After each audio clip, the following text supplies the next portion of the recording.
Hey, well, what's up, guys? Welcome back to The Collision. Daniel here to talk about the new faith-based film, The Forge. I have seen it, so let's talk about it.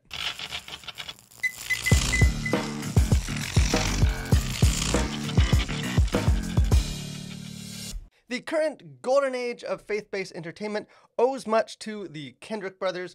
Although largely panned by mainstream critics, their pioneering films such as Facing the Giants or Courageous or War Room did help just establish the viability of so-called Christian movies as legitimate theatrical Hollywood films. And really since then, other companies like Angel Studios or Kingdom Story Group have taken the baton and just pushed the genre to even greater heights. But with The Forge, the Kendrick brothers, they're back, and they do demonstrate that while the industry kind of around them may have shifted, they've remained largely the same, I think for better, and unfortunately also for worse. The Forge has a very positive message to share, and it does deliver it very earnestly.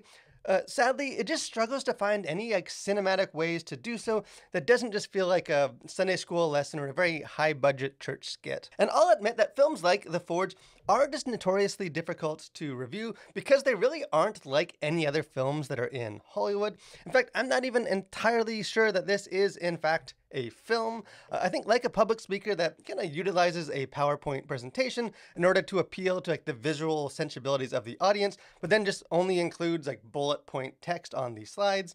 The Forge is technically a movie, but it just doesn't do a lot of the other things that movies typically do. And while many other Hollywood flicks have underlying themes, and some even have very overt messages, The Forge is less like a movie with a message, as much as it is a message delivered through a movie, because every cinematic element in this film, the characters, the plot, the dialogue, the scenes, are secondary and really in rigid service to that message. And kind of in that way, the film almost has more in common with a Wednesday night church Bible study than it does with any of the other films that it will be sharing the theaters with this week. Therefore, perhaps the best way to approach this movie is to review it as almost two separate entities, the film and the message, because I do think that every film should be measured by its artistic merit, and faith-based films are no exception. I would even say that they should arguably be held to an even higher standard. But at the same time, with a movie like The Forge, it really is all about that positive message. And I do suspect that many in the target audience, and perhaps many of you, will be largely indifferent to the artistic quality of the film and merely want to affirm or be affirmed by a message that kind of aligns with your own personal Christian values.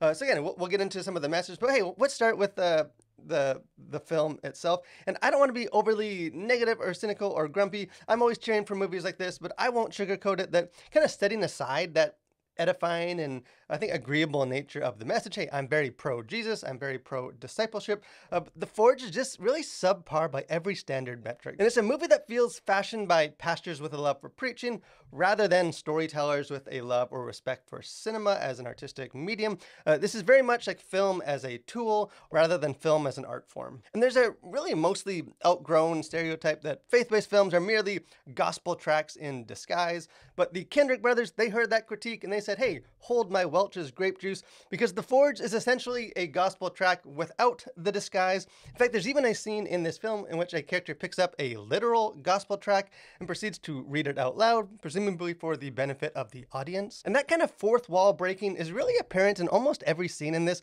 where there is sort of this immersion shattering realization that the characters aren't so much talking to each other as much as they're merely mouthpieces to communicate the film's message to the audience sitting in the theater. And I think that sort of that in-your-face sermonizing would be a bit more digestible with a bit of sugar to help the medicine go down, but kind of between the many scenes of characters imparting life lessons to each other, really not very much in this film actually happens. Because the plot in this lacks almost all tension, with really the first true hint of genuine character drama not occurring to a full hour into this film, only to be quickly discarded and not revisited later in the film. And there's also just a surprising void of any type of humor. And it is clear too that very little, if any, attention was dedicated to the camera or how to frame the scenes in interesting ways, so long as the characters are in focus to deliver the next teaching point. And kind of on that note, there's just so much talking in this film. And the film is, I say, predominantly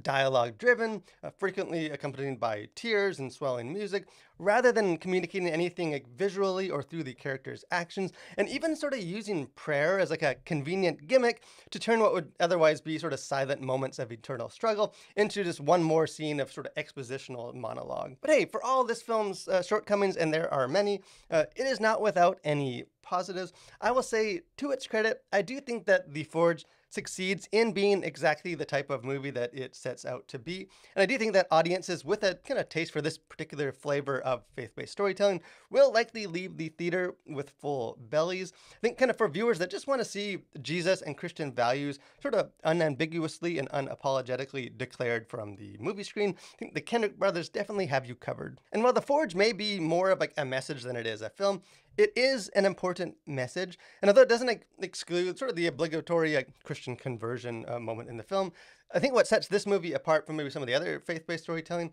is that it does emphasize and focus more on like continuing that story into like the what's next phase of the Christian journey. Because as one character says in this, says, people want salvation, but not everyone wants to follow Jesus in discipleship. And it's not surprising to me that this film is being released and accompanied with a whole new line of like Bible study materials and resources, with I think this film feeling more like a supplement to those resources rather than the other way around. And hey, I do think it's a good thing. I do pray that those resources will equip Christians to not only like be discipled, but also to disciple others, and particularly with the next generation.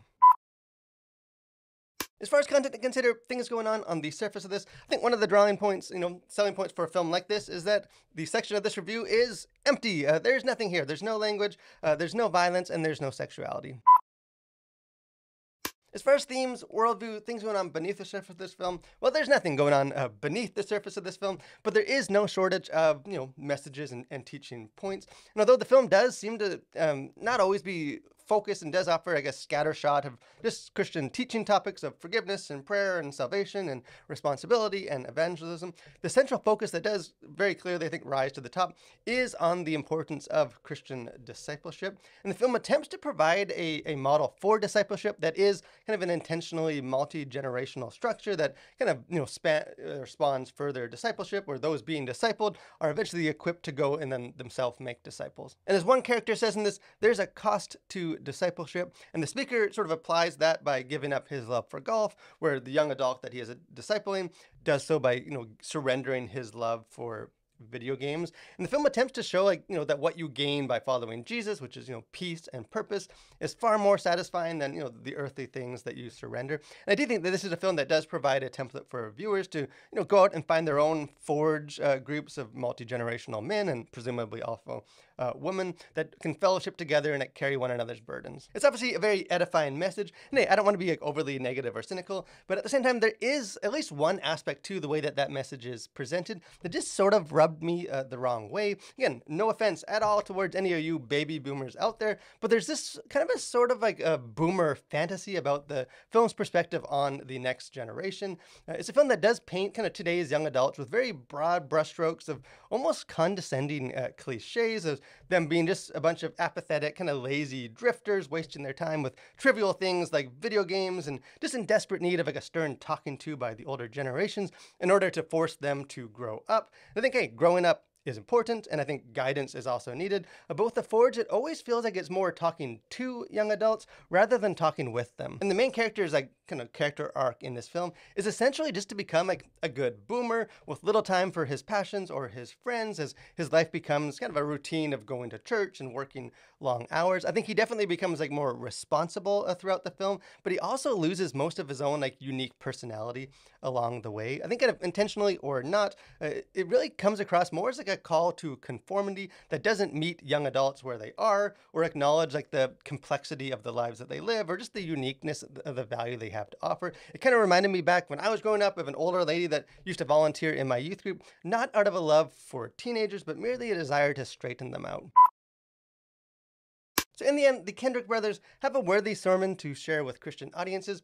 I just wish they did so through a better film, although I suspect much like Luke Skywalker in the cave on Dagobah, I think most viewers will get out of this film exactly what they bring into it. I think if you want your entertainment to feature, Christian people talking about agreeable Christian things, then hey, by all means go to this movie, go enjoy it. But if you maybe want your films, faith-based included, to be, cinematic, I think this film probably won't be for you.